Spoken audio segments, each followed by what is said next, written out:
What's up, guys? This is Taking the Field with Stevie Mac, and on this episode, I want to talk about what we're thankful for, both in the lacrosse community and in the game of lacrosse in general. And I thought that this topic seemed fitting as it's the day before Thanksgiving. And let's be honest, in 2020, you can't take anything for granted, and I think that's something that a lot of us all learn this year. And you just got to make the most of every day and every opportunity that you're given, because you don't know when it could all just go away one day. So I think that we all need to just take a moment to be thankful for the things that we have going into the final month and a half or so of this year. So I took to Twitter yesterday and asked a lot of my lacrosse followers there simply, what are you thankful for when it comes to whether it's the sport of lacrosse or the lacrosse community, since a lot of us all seem to get along really well there on Twitter together. And I got a couple responses from that question, which I'll go over here and give my 2 cents on some of the feedback that I got, starting with a great friend of this show, Phil Rothermick. He's been on the show numerous times in the past, and we'll have to get him back on here soon. But he says, so thankful for the lacrosse Twitter. It has given me a platform to meet so many people and really get to know them. I've had some opportunities that I don't know I would have gotten without lacrosse Twitter. I love it, man. And I got to agree with that, because one of the things I'll talk about with one of my things that I'm thankful for with the lacrosse community is being able to do this show and do what I do and talk about the sport of lacrosse and the things that we talk about here on this show. I wouldn't be able to do it without the support of lacrosse Twitter and guys like Phil Rothermick. And another guy that I'll talk about right now is Jordan Johnson said, thankful for those who have worked and are continuing to use the sport to create change and push society forward as a whole. And if you remember back to about a month or so ago, I had Jordan on the show with me to talk about a article that he had written about the PLL and the MLL and the things that they did with social justice over the summer with their quarantine seasons. And he wrote about things like the MLL4 and the PLL's Black Lacrosse Alliance. And we dove deep into those conversations and had those discussions. And that episode was probably one of my favorites that I've done here on this podcast. Had a great conversation with him. And again, always nice to have guys like Jordan and Phil on the show. Now, Brian on Twitter says, I'm thankful for 3 great pro leagues that are keeping each other on their toes, referring to the MLL, PLL, and NLL.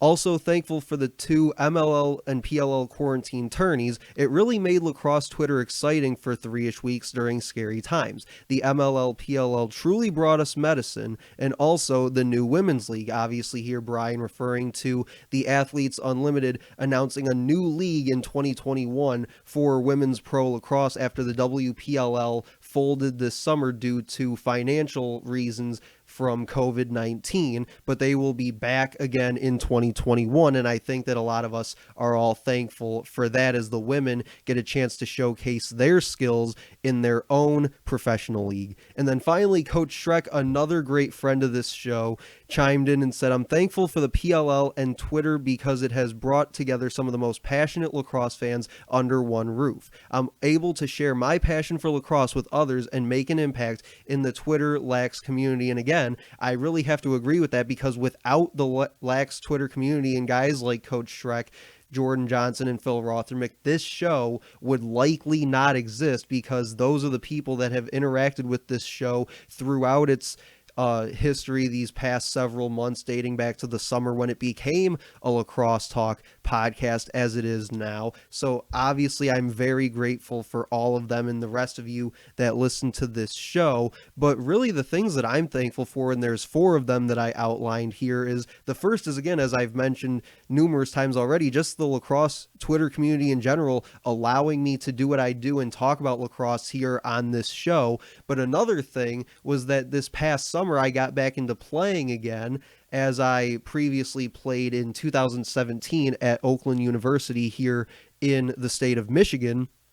And I got back into playing in a men's league this summer and fall, playing about 14 or 15 games between the two there. So I had a lot of fun getting back into playing as well. And then in the fall, I also got into coaching. If you remember back, I tweeted out about wanting to try my hand at coaching and continue giving back to the lacrosse community any way I can. So I ended up joining the Vision Lacrosse program here in Southeast Michigan and learning the ropes of coaching during the fall. I've also been coaching a little bit here in the winter, as well as we have a winter practice schedule going on. Haven't been out there in a few weeks ago as I've had some personal things to get through, but I will be back out there this Sunday joining them at practice. And then in the spring, I'll be part of their coaching staff with the Motor City Knights, which is a spring team that they run through the organization of Vision Lacrosse. So I'm really excited about that.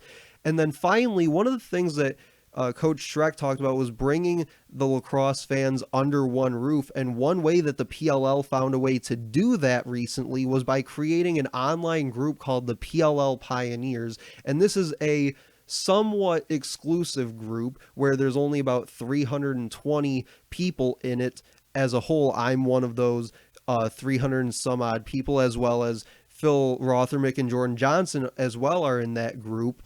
And really what it is it's a group of lacrosse fans that can come together and bring their ideas, anything that they had run through their head, whether it be merch ideas, whether it be marketing ideas, different ways to market the sport of lacrosse or different ways to market the PLL. And I even threw my idea of the PLL collegiate game into the ring there on one of the first days that I was a part of that group, which is something that with the PLL collegiate game that I mentioned here on the podcast a few months ago. And so I've had a lot of fun being a part of that group and seeing a lot of the different ideas that all these people from around the country, and I believe we even have somebody from Ireland possibly, so even around the world in some cases, and the different ideas that they've come up with as well. And it's just a really cool and interesting group to be a part of. So those are the things that I'm most thankful for with lacrosse and the lacrosse community in general. And that'll do it for this episode of Taking the Field with Stevie Mac. Make sure to like, comment, and share on this post. Let me know what you guys are thankful for in the lacrosse community and with the sport of lacrosse in general. And that'll do it for me, guys. I'll talk to you later.